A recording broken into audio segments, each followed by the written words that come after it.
Hi, it's Maya here with my May TBR.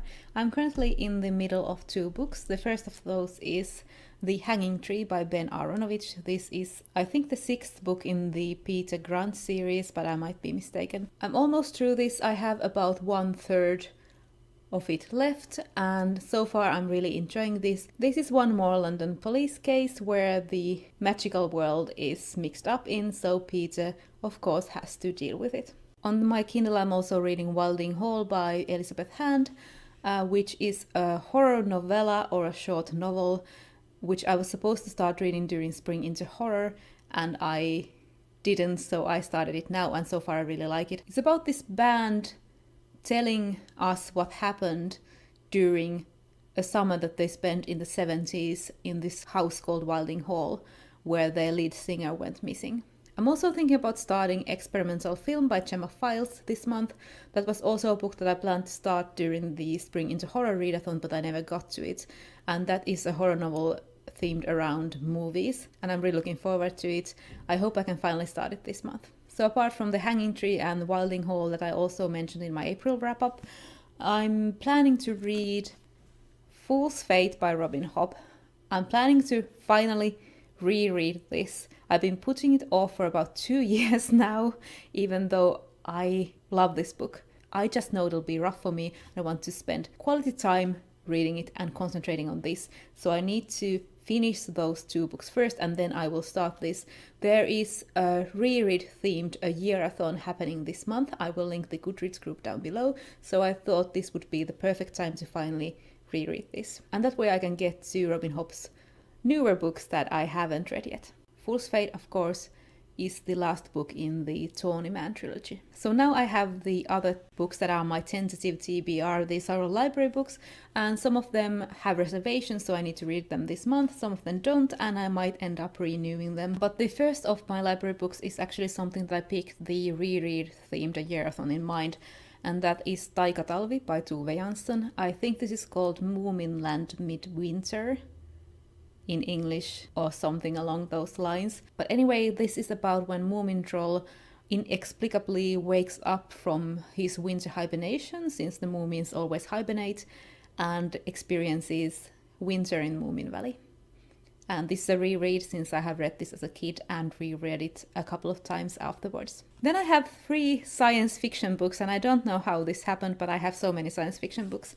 The one that I'm looking forward to most is Of the Atlas by Emma Newman. This is set in the same world as Planetfall, and I really enjoyed Planetfall.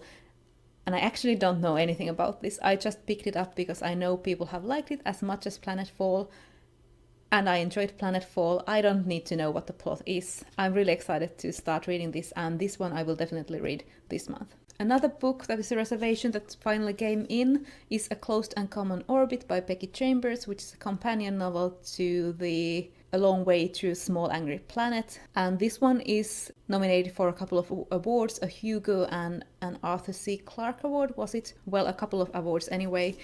And this one I think has a lot of reservations in the library, so I would need to get to this.